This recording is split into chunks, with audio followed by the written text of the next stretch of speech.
Quick warning, some of the topics discussed in this video may be sensitive to some viewers, and as such, viewer discretion is advised. Enjoy.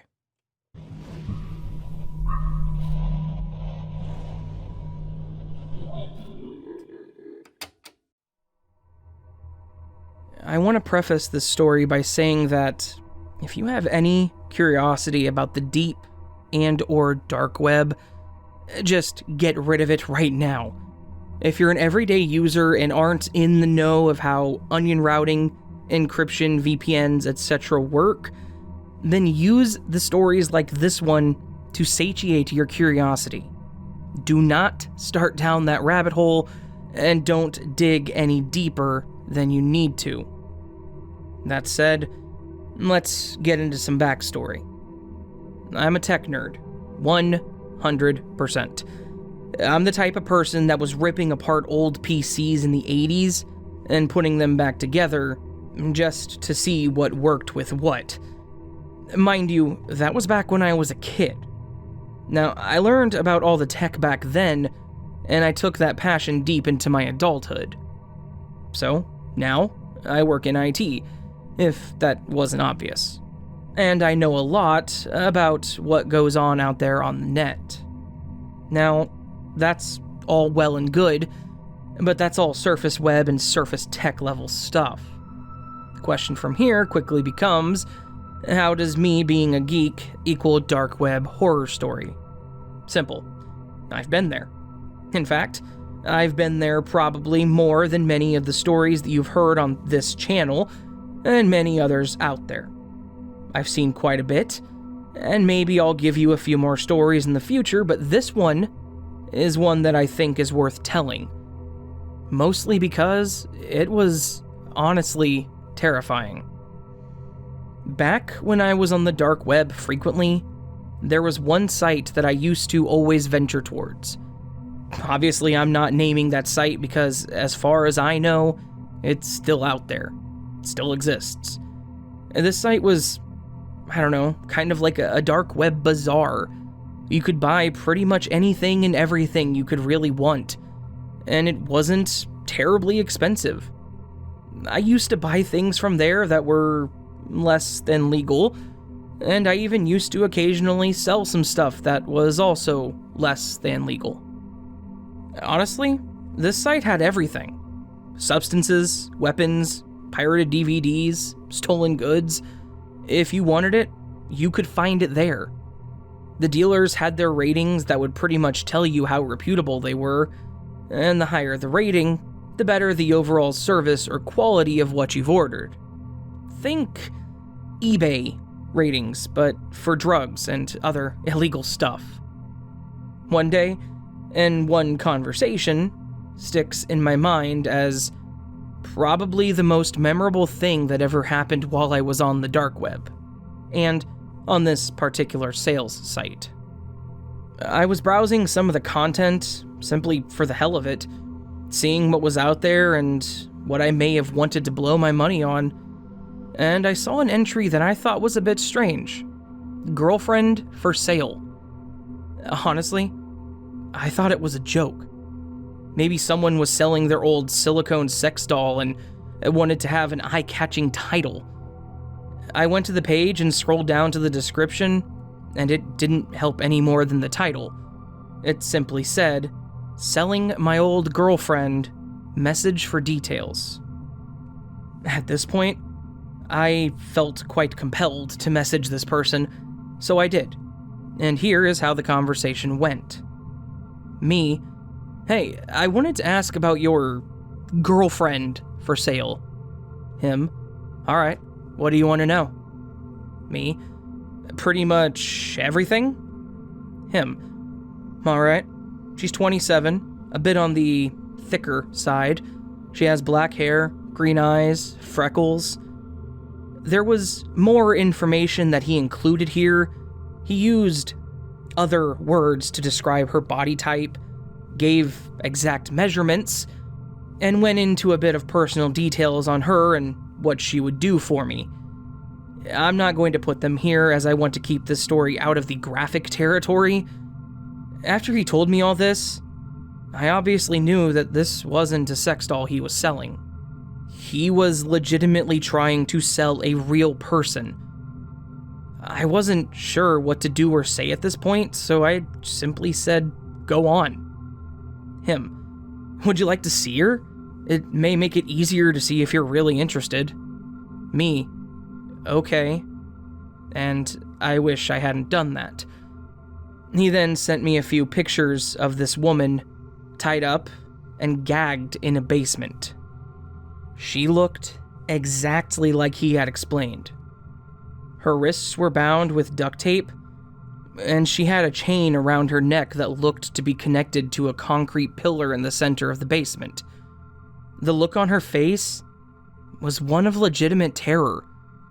You could tell that she had been crying excessively, her skin was dirty, and her hair was a mess.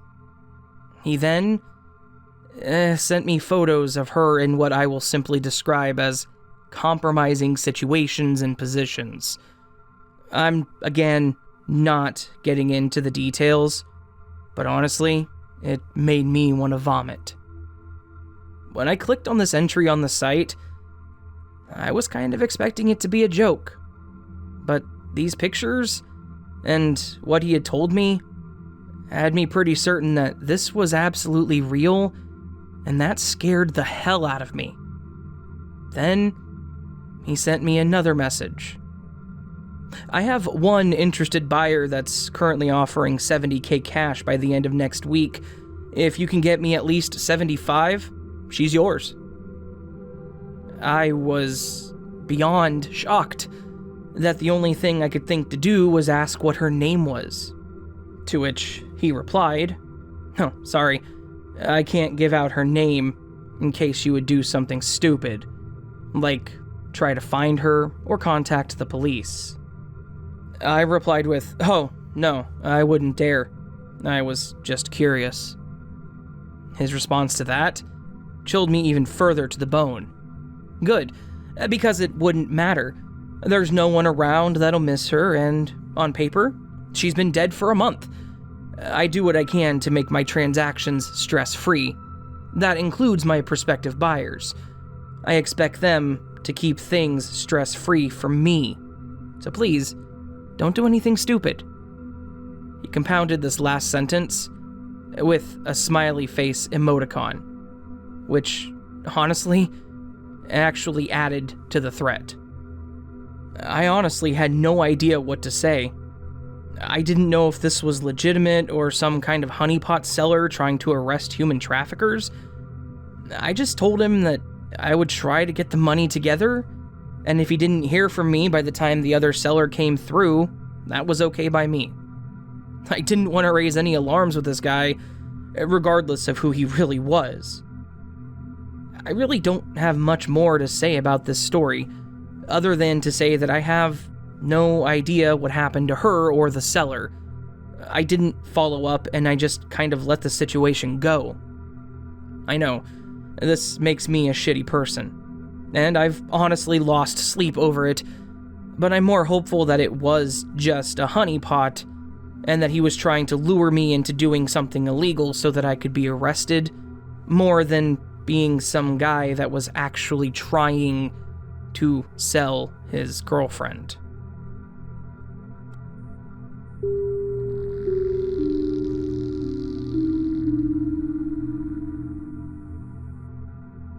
This story is going to be a bit technical, and I know that may turn some people off of it, but the technical side is important to know exactly what it is that made this such a weird situation for me. I'm going to try to keep it a bit simplified, so my apologies if the tech nerd in me breaks through. For some background on who I am, I do 2 jobs in my daily life: front-end web development and back-end web connections. The first job has me building out websites for users and includes both the coding of the pages as well as the overall user interface. The second job has me watching server connections and seeing what traffic goes where and who connects to what. The best way to look at it is like this. If you connect to a website, you're connecting to a web server, most likely in a data center. Those data centers have routers internally, gateways, load balancers which balance loads, and a bunch of other devices that most home users will never touch in their daily lives. And a lot of it is honestly really boring. And that said, most people know what a firewall is, or at least that it filters traffic based on rules.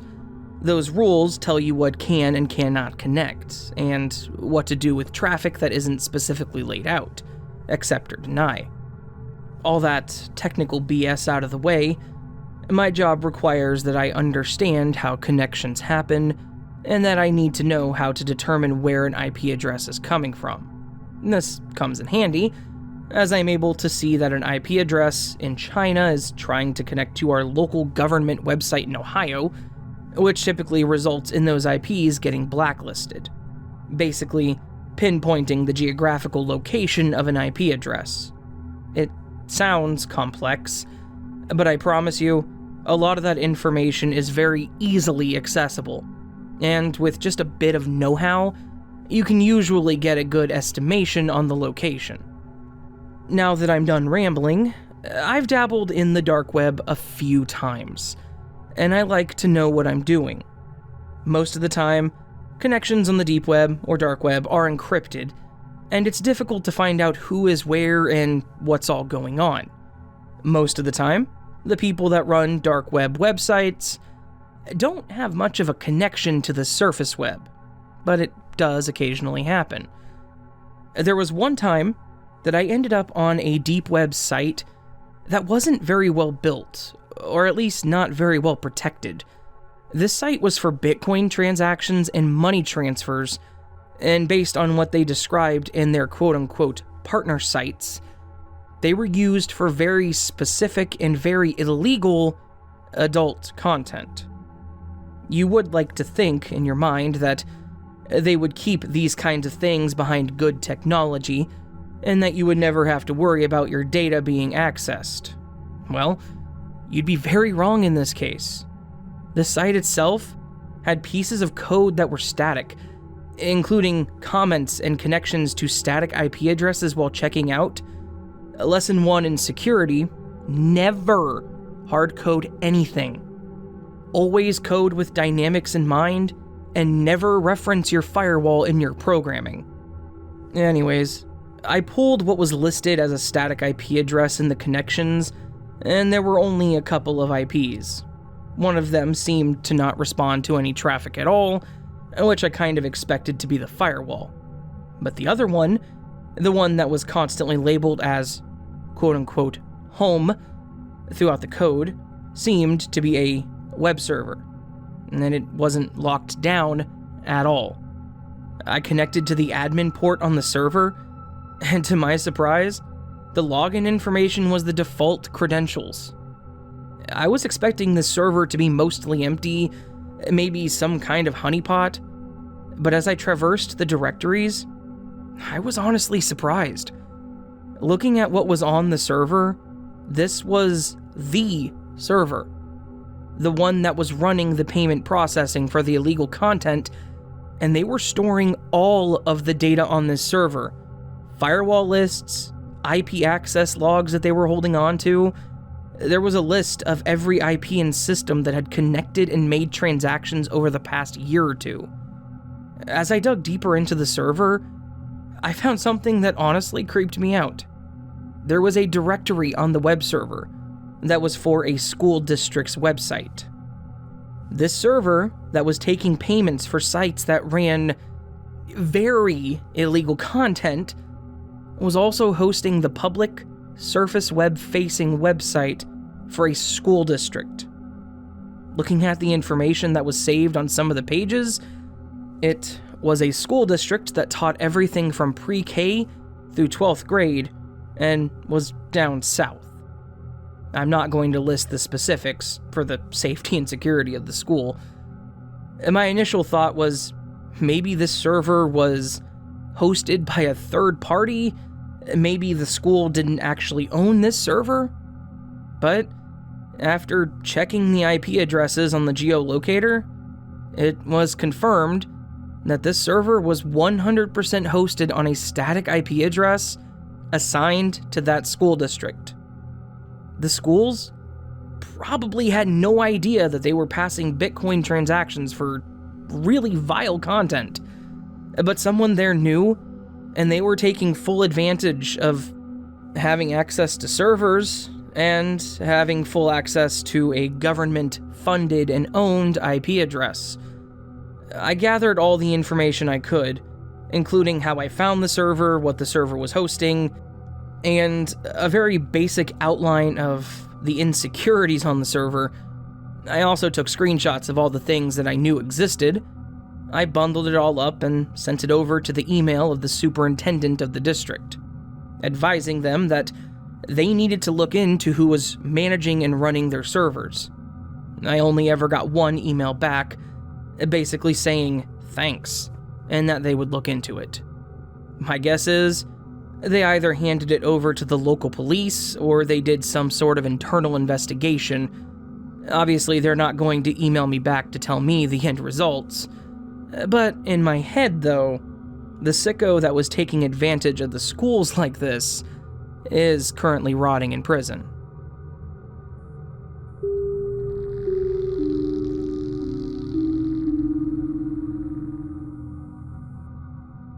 So I'm not a techie like some of the people here, but I at least do know what I need to do when it comes to accessing the deep web. That said, I don't go digging for creepy stuff, and I don't ever go for anything illegal. On the deep web, there is a lot of content that is just slightly too raunchy for the surface web, and isn't posted for the masses. A good number of deep web sites don't even crack the illegal category, and that's really the main difference between the deep web and the dark web. A lot of what I know on the deep web is people talking BS about random things. Things like politics, modern science, technology, cryptids, and other crazy supernatural stuff, as well as conspiracy theories. Some of those conspiracy theories can get really freaking weird. In fact, that's kind of what my story here is about. So, one of these sites that I would use a lot was basically a discussion board for conspiracy theories and craziness about how there were demons among us that were going to take over the world. A lot of it sounded like insane people just rambling off scripts that you would find in the trash bin at the Sci-Fi Channel headquarters, but some of it was interesting, and all of the theories had their ardent followers. The people that seemed to run most of the theories were those that genuinely believed that our government around the world was run by demons, and that they sacrificed children to drink their blood. Like, seriously crazy stuff. I remember that there was one user that I genuinely think was insane, and he was super into this theory. I think his tag was something like Dave is home, or something.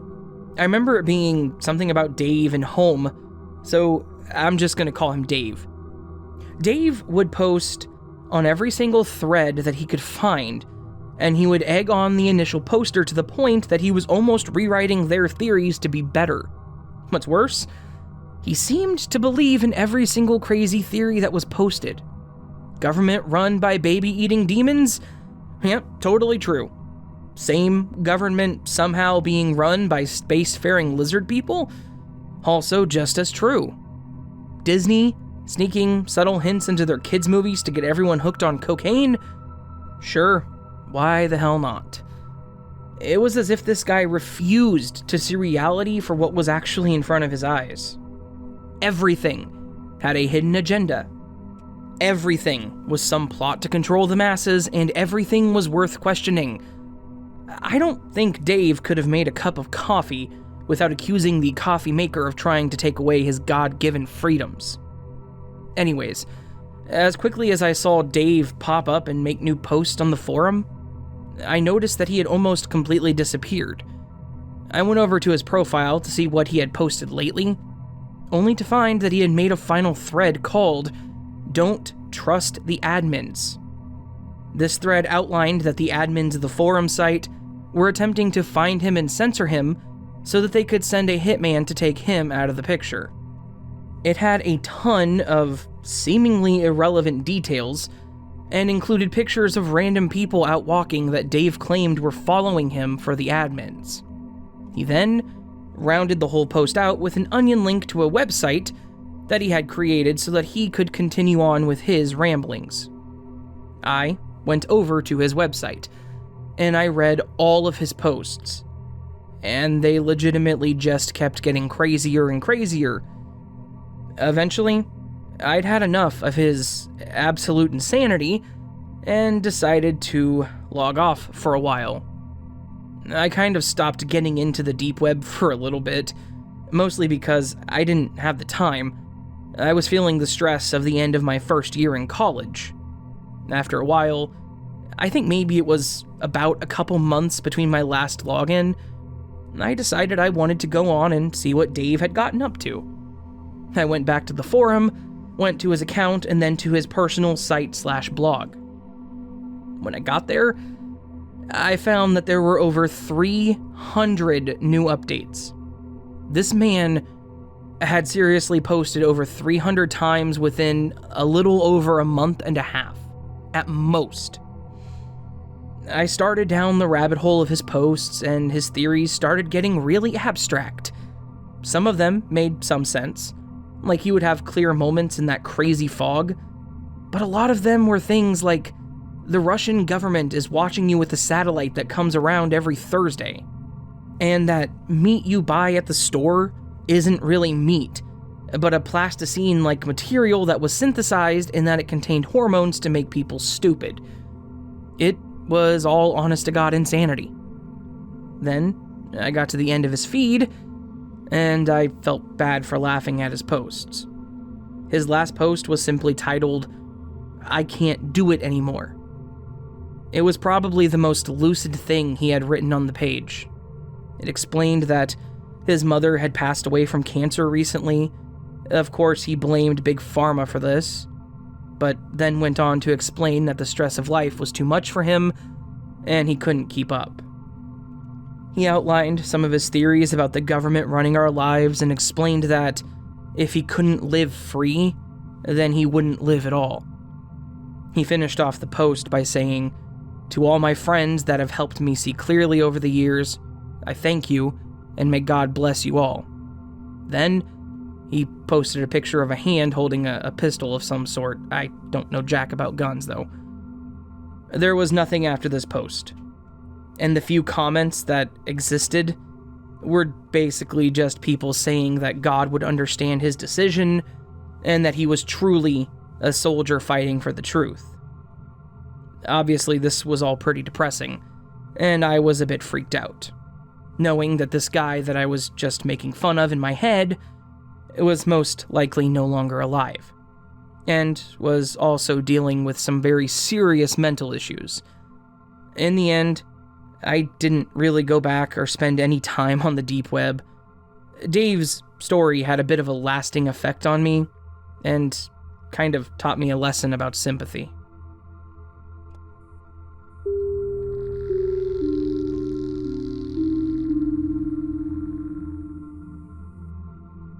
I have a story that ended up with a school bomb threat.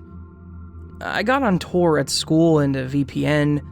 I got on some onion links like the dark web radio, which could easily exist on the surface web, minus the military radios it picks up. Anyways, once I found that website was safe, I got on more links and found one that was named Hitman Hires for Cheap, or something like that. It was something humorous.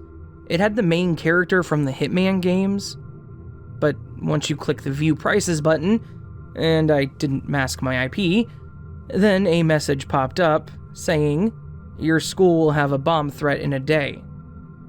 Sure enough, it happened. And I thought maybe it was a coincidence. And then that computer, where the Tor icon was, had a message that said, "Here's one more for good measure." And under that, uninstall Tor. Then, another threat happened 5 minutes after, when I clicked on the Tor browser. After that, I completely uninstalled Tor and have never been on since.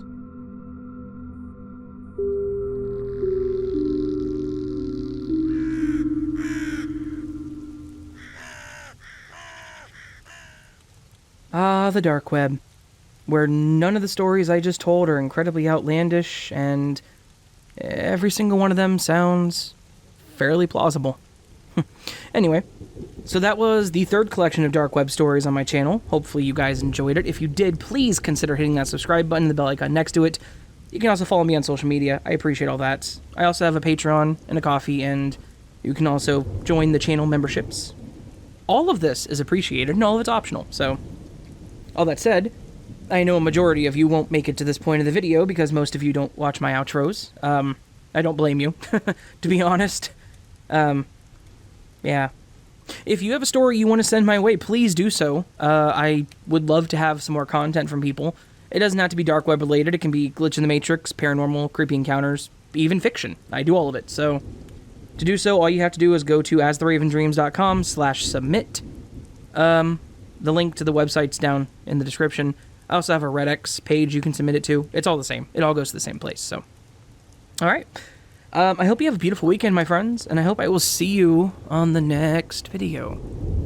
And if I don't, well, that's sad. But if I do, that's not sad. Anyway. All right, guys. See you on the next one. But until then, sleep well.